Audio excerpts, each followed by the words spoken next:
Hello guys, എനിക്ക് അങ്ങനെ കൺസിസ്റ്റൻ്റായിട്ട് video ഇടാൻ പറ്റുന്നില്ല. ശരിക്കും പറഞ്ഞാൽ കുറച്ച് തിരക്കുകളൊക്കെ ഉള്ളത് കൊണ്ട് ഞാൻ ആകെ ചാനൽ തുടങ്ങിയിട്ട് 2-3 വീഡിയോസ് ഇട്ടിട്ടുള്ളൂ. എനിക്ക് തോന്നുന്നു ഇതെൻ്റെ 4ാമത്തെ വീഡിയോ ആണ്. അപ്പോൾ ഇത് ഒരു അൺബോക്സിംഗ് ആണ്. ശരിക്കും പറഞ്ഞാൽ ഞാനിങ്ങനെ ഡെയിലി കൺസിസ്റ്റൻ്റായിട്ട് എഴുതുന്ന ഒരാളല്ല, പക്ഷെ എനിക്ക് എഴുതാനായിട്ട് ഭയങ്കര ഇഷ്ടമാണ്. അപ്പം ഞാൻ ഓർത്തു ഒരു എസ്തെറ്റിക് ലുക്കുള്ള ഒരു ഡയറി മേടിക്കാം.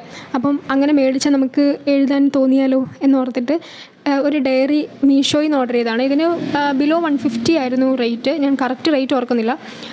ഇത് ഒരു താങ്ക് യു നോട്ടൊക്കെ ഉണ്ട് അവരുടെ.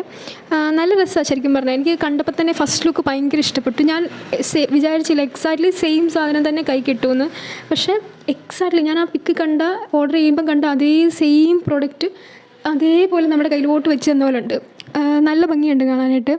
അപ്പം ഞാൻ ഓർത്ത് എനിക്ക് ശരിക്കും പറഞ്ഞാൽ നമ്മൾ ഈ ഫ്യൂച്ചറിലോട്ട് ചെയ്യാനായിട്ട് പോകുന്ന കാര്യങ്ങളും, അല്ലെങ്കിൽ ഒരുപാട് ഫ്യൂച്ചറിലോട്ടല്ല, നമ്മളൊരു കുറച്ച് 1 മന്തിലേക്കൊക്കെയുള്ള പ്ലാൻ സെറ്റ് ചെയ്യാനും, പിന്നെ ഇന്ന് നമ്മൾ എന്ത് ചെയ്തു, ഒരു ദിവസം നമ്മൾ എന്ത് ചെയ്തു, എത്ര പ്രൊഡക്റ്റീവായിരുന്നു എന്നൊക്കെ എഴുതാനൊക്കെ ഇഷ്ടമുള്ളൊരു ടൈപ്പാണ്. കാരണം അത് നമ്മുടെ കുറച്ചുകൂടെ കാര്യങ്ങൾ മെച്ചപ്പെടുത്താൻ സഹായിക്കുമെന്നാണ് എനിക്ക് തോന്നുന്നത്.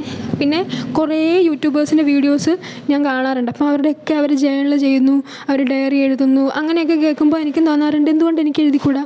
ഞാൻ എഴുതുമായിരുന്നു പണ്ട്, പക്ഷേ അത് ഞാൻ ഇതുപോലത്തെ ബുക്ക് ഡയറീസ് ഒന്നും പൈസ കൊടുത്തൊന്നും വാങ്ങാറില്ല.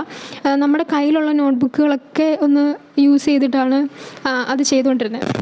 പിന്നെ എൻ്റെ സ്ഥിരം ശീലമാണ്, എന്ത് പുത്തൻ സാധനം കിട്ടിയാലും ഞാൻ അപ്പോൾ താങ്ക് യു യൂണിവേഴ്സ് എന്ന് എഴുതാറുണ്ട്. കാരണം ഞാൻ വിശ്വസിക്കുന്ന ഒരു കാര്യം, നമ്മൾ അത്രയധികം ആഗ്രഹിക്കുന്ന ഒരു കാര്യം പ്രപഞ്ചം സാധിച്ചു തരും, അങ്ങനെ ഒരു വിശ്വാസമുള്ള ഒരാളാണ്. അതുകൊണ്ടാണ് ഞാൻ അങ്ങനെ ചെയ്യുന്നത്.